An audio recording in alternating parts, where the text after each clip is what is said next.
Hi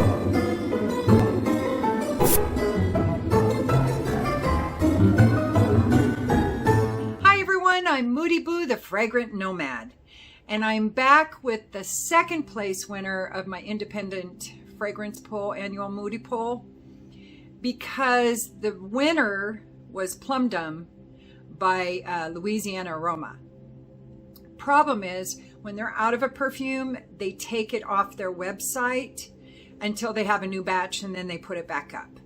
And right now, Plum Dumb must be out of stock because it's no longer up on Louisianaroma's website. So I'm going to wait until it's back up in stock before I do a review on that one. So anyway, the second place winner was by For the Scent of It, and this is Oud Cafe. Oh, I love this one. Love, love, love, love, love. So let me tell you the notes, and then I'm going to kind of, do the thing. So the top notes are espresso, white pepper, black walnut, and bergamot. And I'm going, of course, directly off of For the Scent of It's website, their store on Etsy. And I'll put a link below, of course.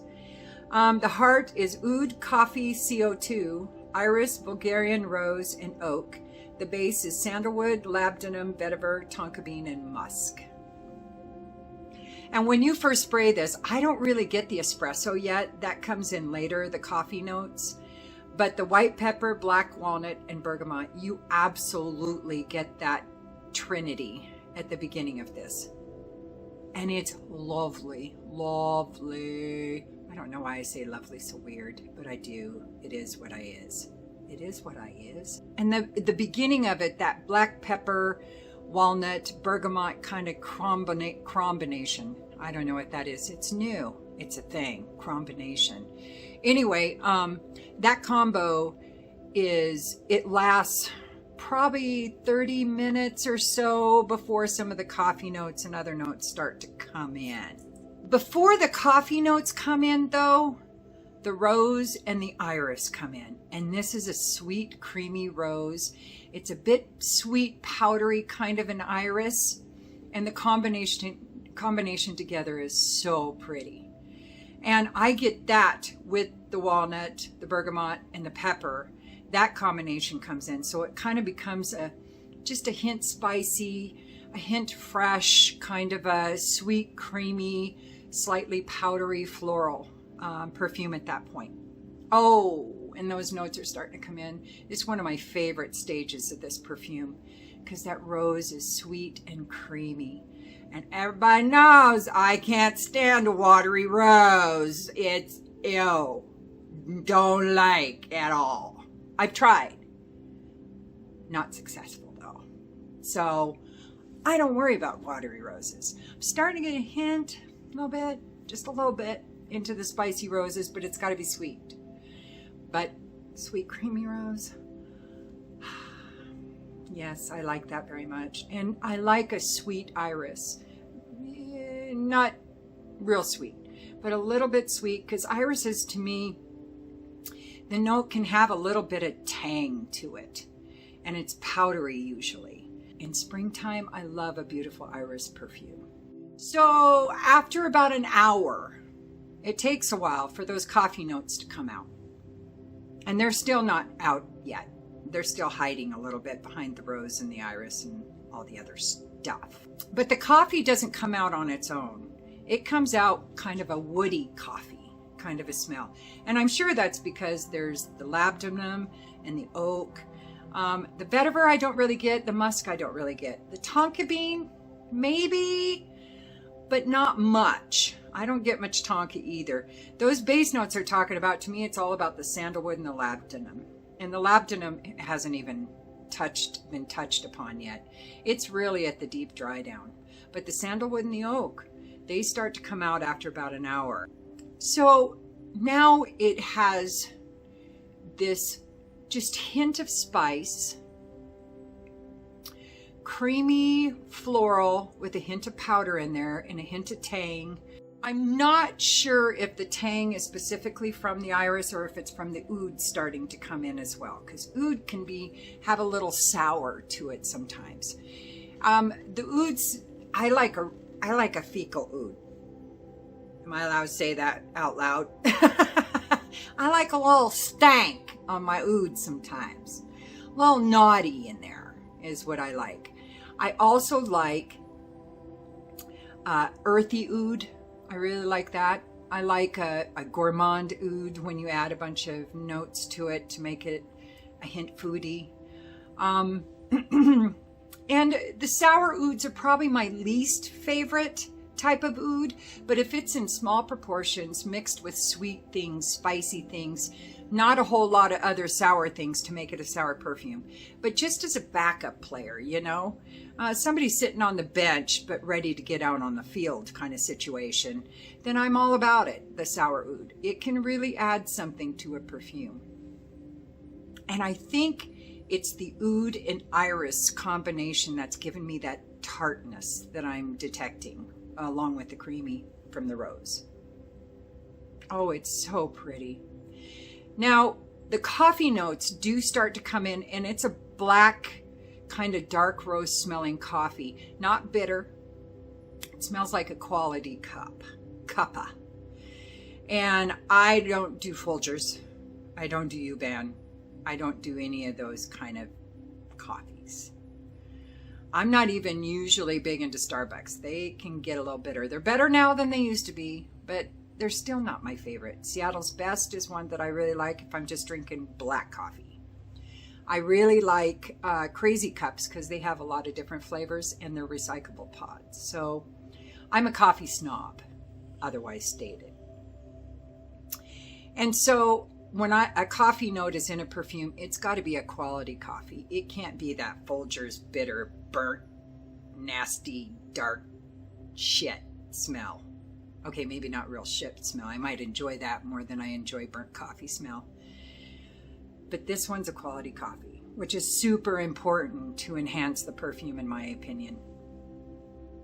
And it's still not really coming out yet, but it'll get there.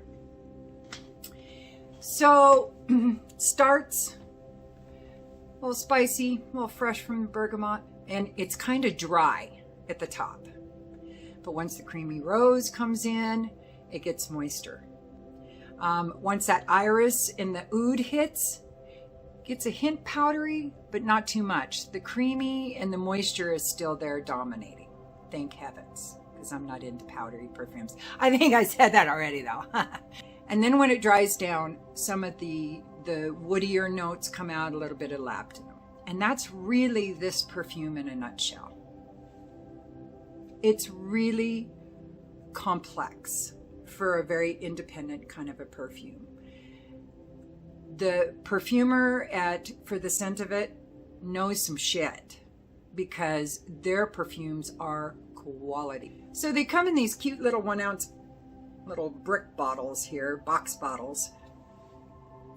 And the owner of the shop is super nice, really good communicator. I love the perfumes For the Scent of It. I have several. I have a couple I haven't reviewed yet. They'll be put in independent polls later on down the road. Communication's great. Don't be afraid to buy on Etsy because, you know, just look at the feedback and you can kind of tell how reliable a perfume house is on Etsy. I have been addicted to Etsy all year. Good 12 months. I've just been buying right and left. Totally decorated my office out of Etsy.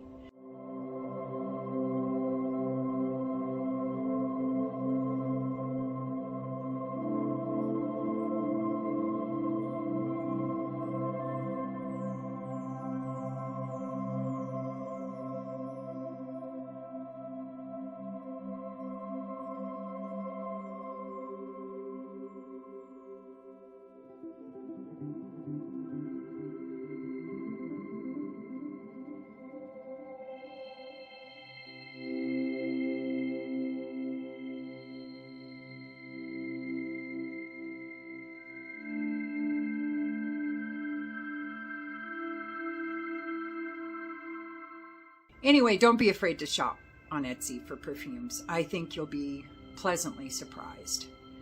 $70 for 1 ounce. not too shabby. That's a good price because this perfume has great performance.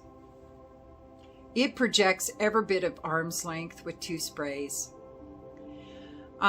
It lasts for me easily 8 hours with 2 to 3 sprays. I already said the projection's about arm's length. Sillage, I don't know if I really leave any sillage with this particular perfume. I do with some of the other ones For the Scent of It, but not this one in particular. But you know, I've said before, I don't miss that. I would think this perfume could be worn a little warmer temps, but absolutely colder temps. But I don't consider it a winter or fall perfume. I think you could wear this in the spring at night. Absolutely. And to me, I kind of get the vibe this is more of a nighttime perfume. This is a going out, I think, kind of perfume. Either with friends or family or by yourself, you know, at some S&M club. I don't know what turns you on. I don't know what you guys do out there. But I think it'd be appropriate for almost any of those kind of scenarios. Daytime, I'm not sure. I don't really wear oud during the day for the most part. And this one, I think, is one of those that it's an oud that is more suited for nighttime. It could be formal. It's not really a frivolous or frisky or, you know, kind of a benign kind of a perfume. It makes a bit of a statement. And I think for that reason, it could be a signature scent. I don't see anything wrong with it being a signature scent. It isn't necessarily inviting. I don't know that it will pull people in, but it's not going to push them away either. I do think it's unisex, but I think a lot of feminine personalities are going to interpret this as more of a masculine scent.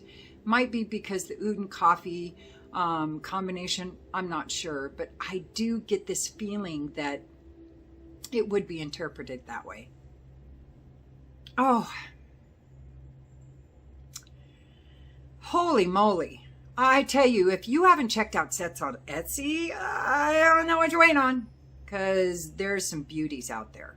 This isn't necessarily my favorite from this house, but damn, I think Tobacco Pod is still my favorite from this house, but I'm still working with some of the other ones that I've gotten fairly recently, so I can't say that absolutely. Would I recommend it? Yup. Yes. Yay. Yes, I would. Absolutely. I would recommend you get your nose on it. And I believe you can buy samples as well. I'm positive you can buy samples of these perfumes off of For the Scent of It's website on Etsy prior to purchasing, so you can test it out yourself first. Man, and this is the number 2 slot for the winner of the Independent Annual Moody Perfume Poll. Plum Dumb blows my mind, seriously. So I can't wait for that one to come back in stock so I can review that one for you guys, tell you a little something about it. But Oud Cafe is pretty good. I do wish, I know, I think I'm done and then I keep going. I do wish the coffee was a little stronger and came in a little sooner. I do wish that a little bit. I do wish that there was more rose detected, because the rose note that they use in there is beautiful. And I want more of it because I'm a greedy bitch. But other than that, I don't think I'd change anything. Gorge. Good sprayer. I mean, you know, it's not one of those shit sprayers that you see in a lot of less expensive perfumes. It's a good one. It does fall, so there are some bigger droplets in there, but there's a good mist as well. So I don't really have any complaints, especially for $70. Really. By the time I get this posted, I'll have the next poll going. It will be a regular poll, not an independent perfume poll. And then I may just do a Navitus and Viva More poll, because you know they're like sister companies. on a bunch of those perfumes that I have for the review after that. So thank you for voting. Thank you for continuing to vote. I really appreciate it. I can't tell you how much it helps me. It really does. I get stuck in a loop sometimes. Can't get started on stuff. Can't make decisions. So you guys helping me is great. And I guess that's it. Yeah, I think so. So thank you again for being here. Be sure to check out my community page and vote on the latest poll. And I'll see you soon. And don't forget to like and subscribe and ring the bell and comment if you want. If you don't, it's all good.